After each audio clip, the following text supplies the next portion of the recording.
strike me down, I shall become more powerful than you could possibly imagine.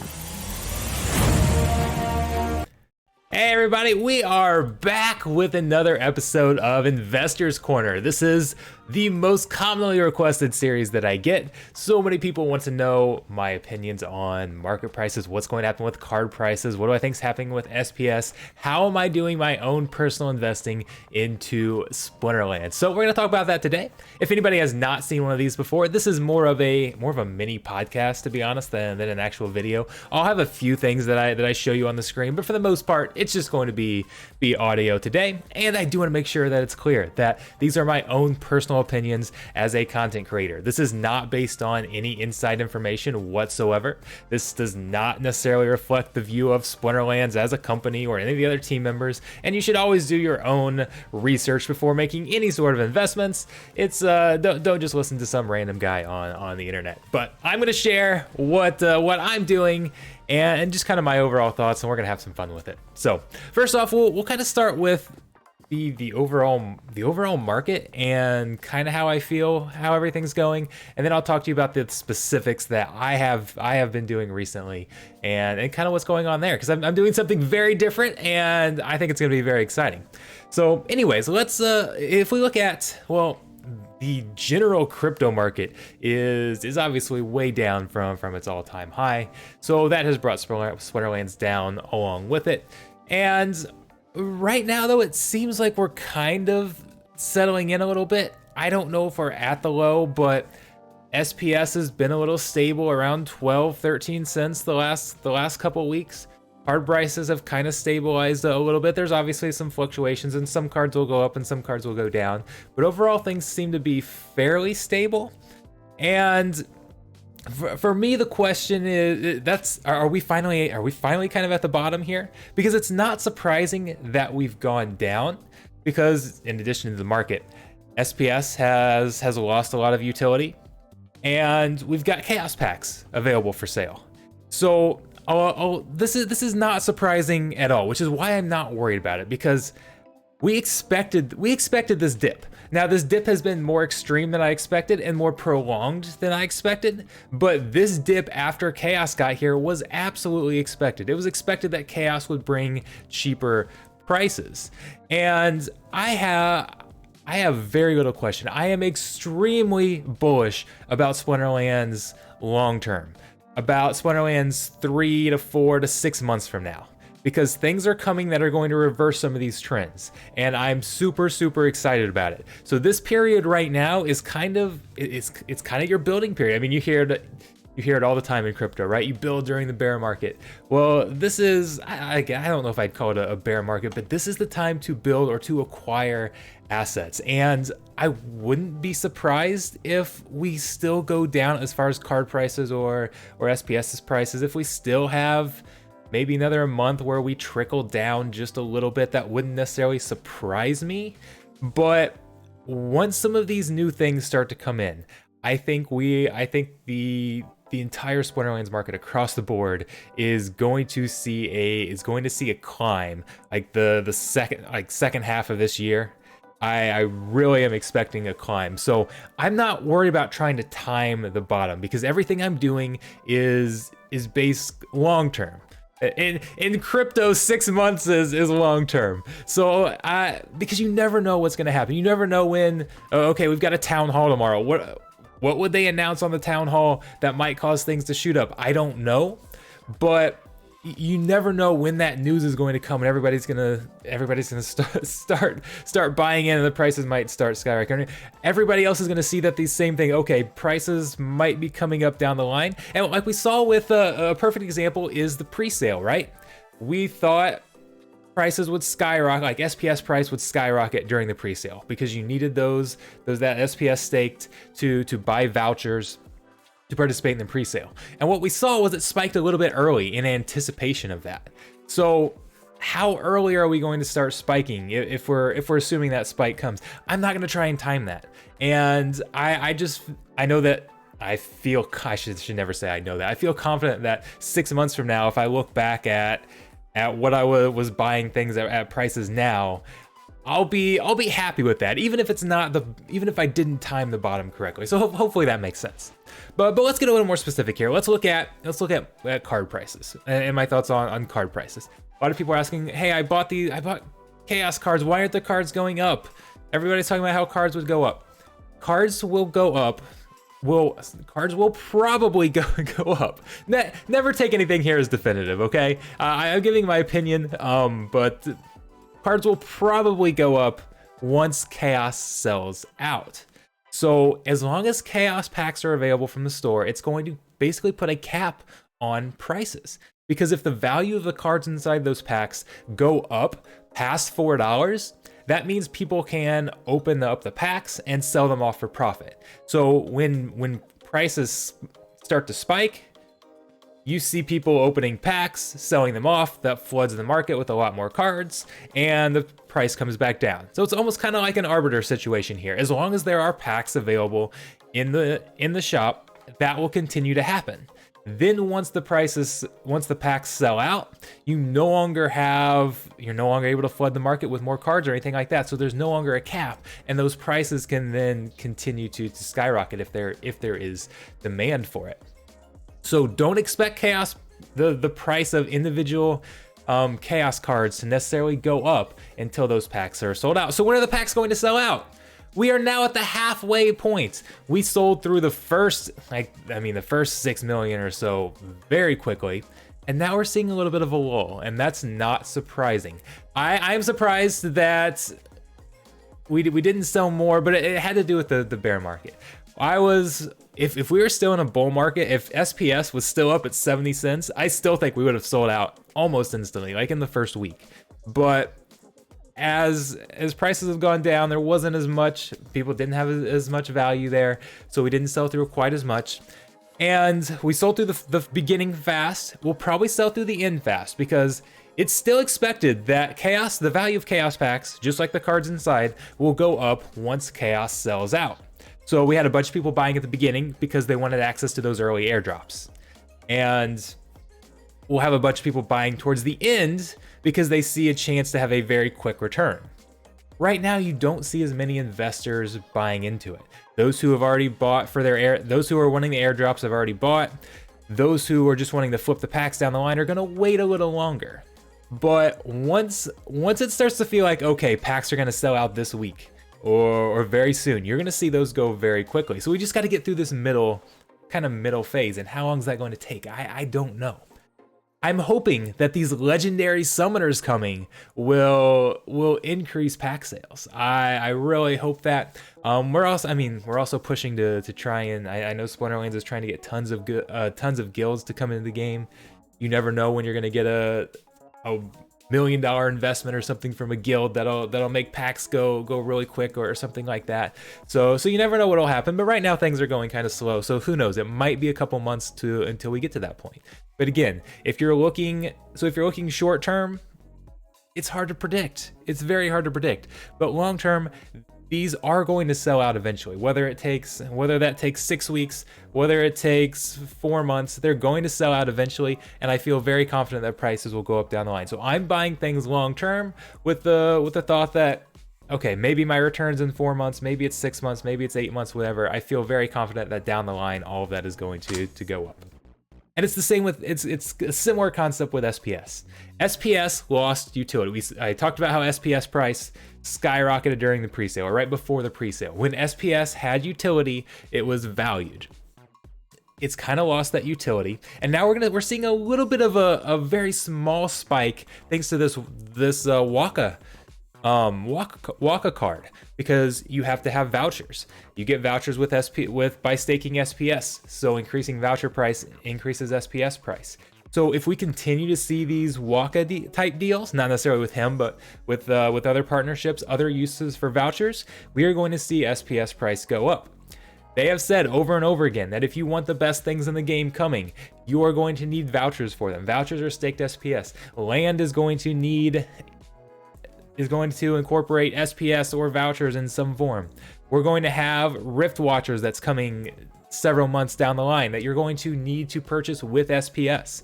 These are all things that are going to increase the value of SPS that are in the not too distant future. So for me, the question isn't if SPS price goes up when those get here. It's how much does it go up? How soon does the market start to anticipate that? And how soon do we see it rise? So I'm actually not buying SPS because I'm getting a lot from the airdrop, but I'm not selling it either. I'm just accumulating. This is just an accumulation phase. I feel very confident down the line things are going to go up.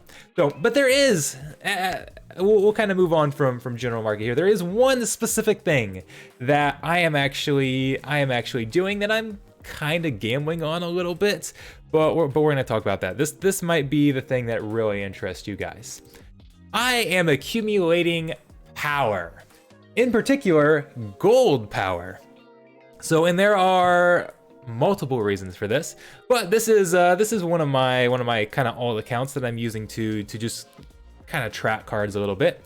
And you can see I've got a lot of gold reward cards. We've got, and you'll notice I'm trying to acquire them in pairs.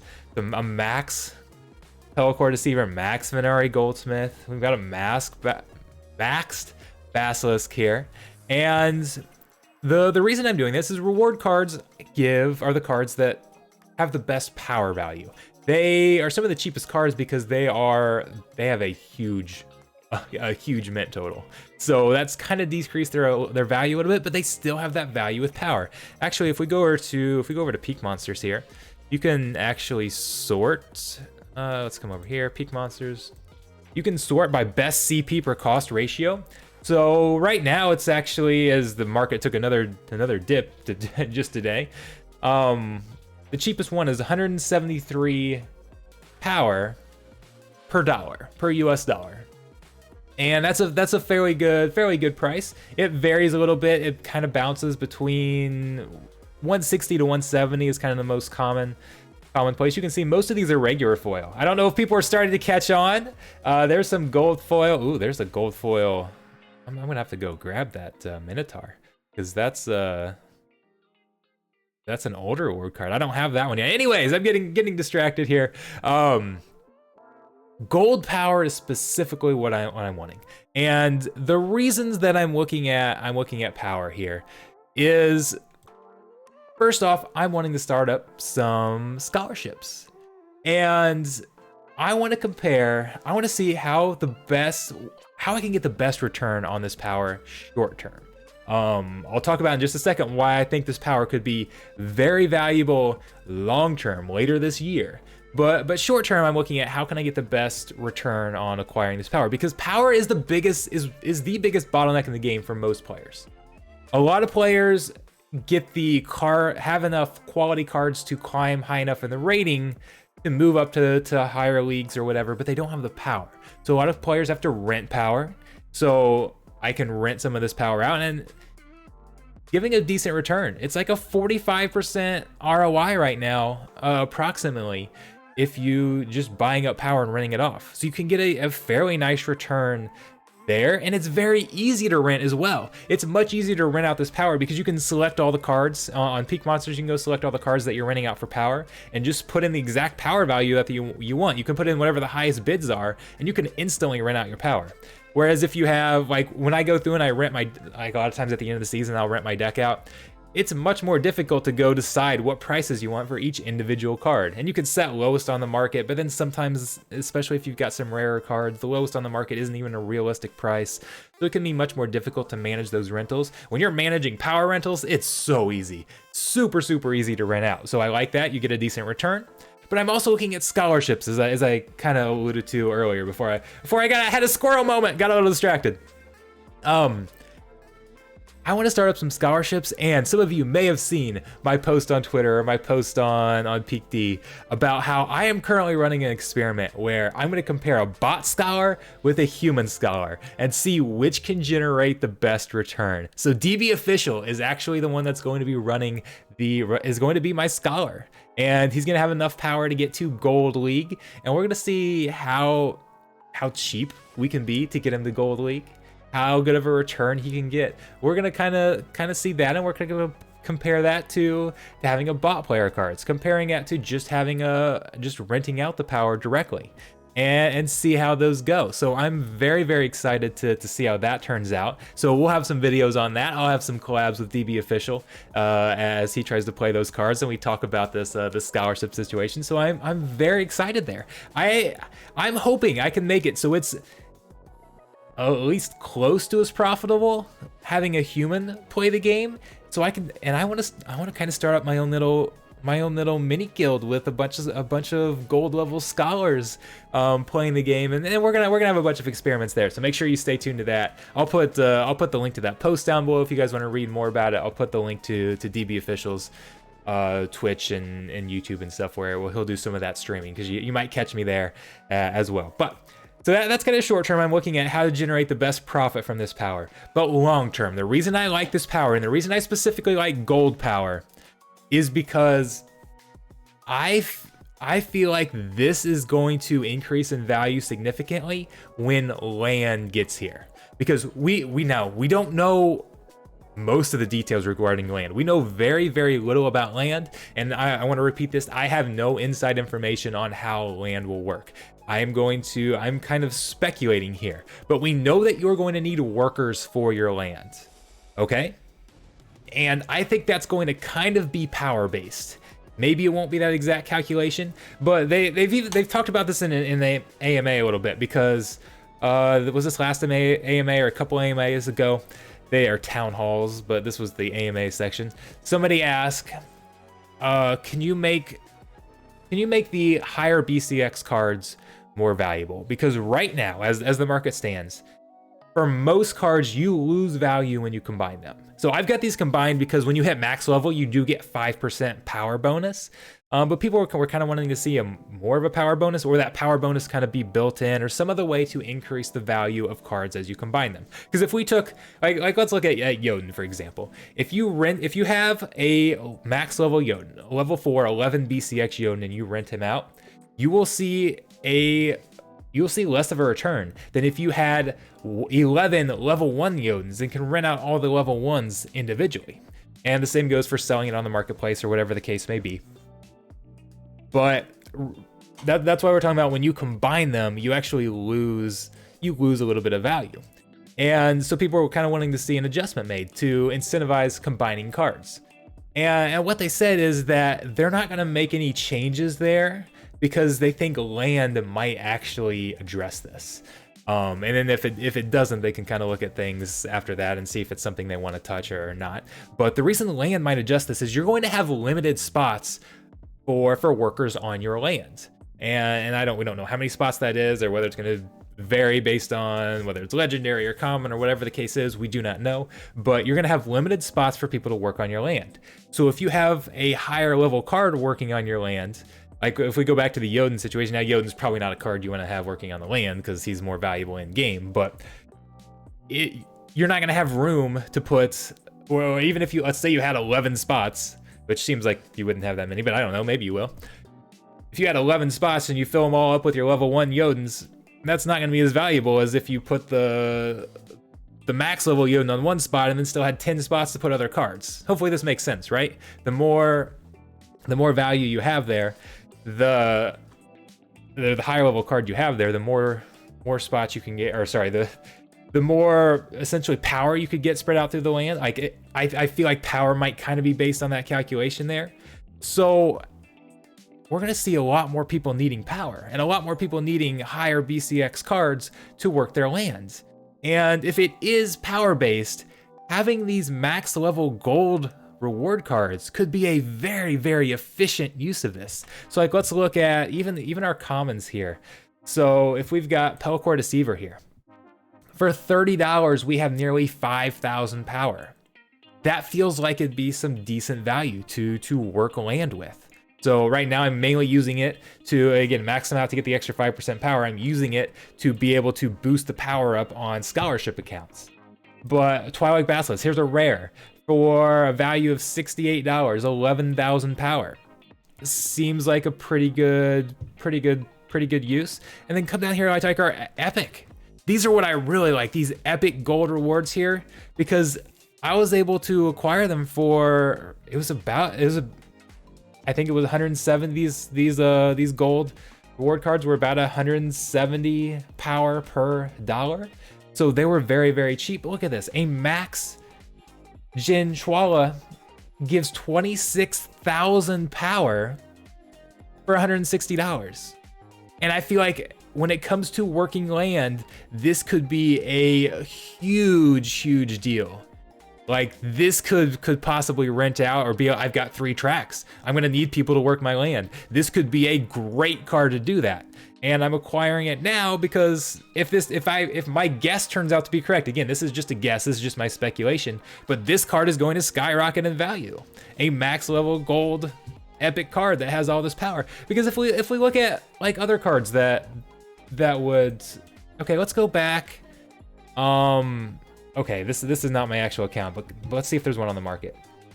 One of my most expensive cards is a max level Lord of Darkness. Ah, there is one right here.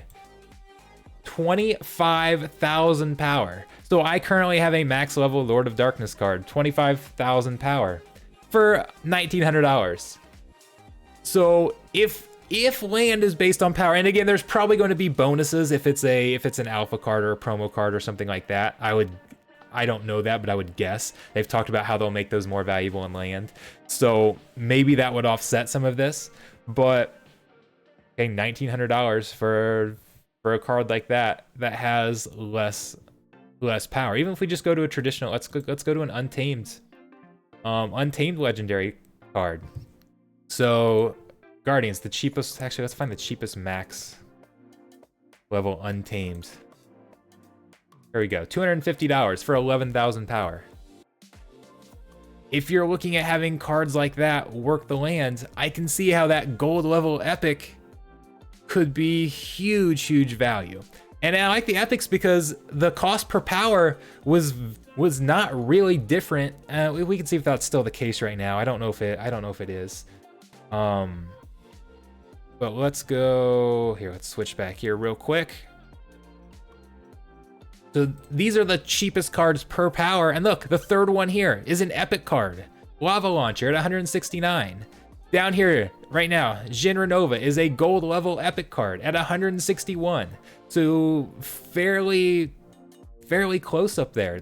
These epic cards have a lot of value. We actually have a Heartclaw that's up here. Heartclaw is cheap right now. Yeah, by the time I'm done making this video, I bet this Minotaur is gone. But that's an older reward card, so that one would be one I'd like to actually acquire. But again, these Lava Launcher, Renova, those gold level epics, I feel like are going to have huge value down the line. And again, it's my speculation. I could very well be wrong. So don't go assuming that I'm correct, okay? Because that very well might not be the case.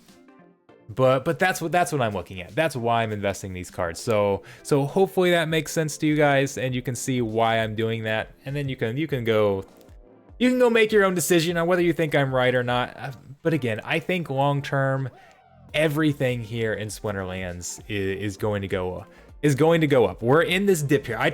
We talked about this. Like, again, the reason I'm not concerned about this dip is because we predicted it. Almost universally across the board. Even before, back when Chaos was first announced, we said, okay, if you go back and watch my videos, I said, okay, prices are probably going to continue to rise until we get to the Chaos sale, or maybe a little bit in front as people start to move funds around. And then once Chaos gets here, it's going to be cheaper prices. So we're probably going to see a little bit of a dip from wherever we peak. And then once Chaos sells out, we're going to see everything go up across the board, and we're going to continue up. So I've said the whole time I was continuing to acquire cards. I've continued to acquire max level cards to try and compete with my deck because I wasn't worried. I knew this dip was coming, and I expected to be short term. Now it turns out this dip is a little more severe than I expected and a little longer than I expected. And I believe that's because the overall crypto market went down with it, and that kind of slowed things down a lot. I think that played a big factor. And who knows, maybe it would have happened anyways. So the dip is not surprising. I just didn't expect it to be this deep of a dip and this long of a dip, but I still think we're going to hit that point where everything takes off and goes back up again, and players start to come into the game.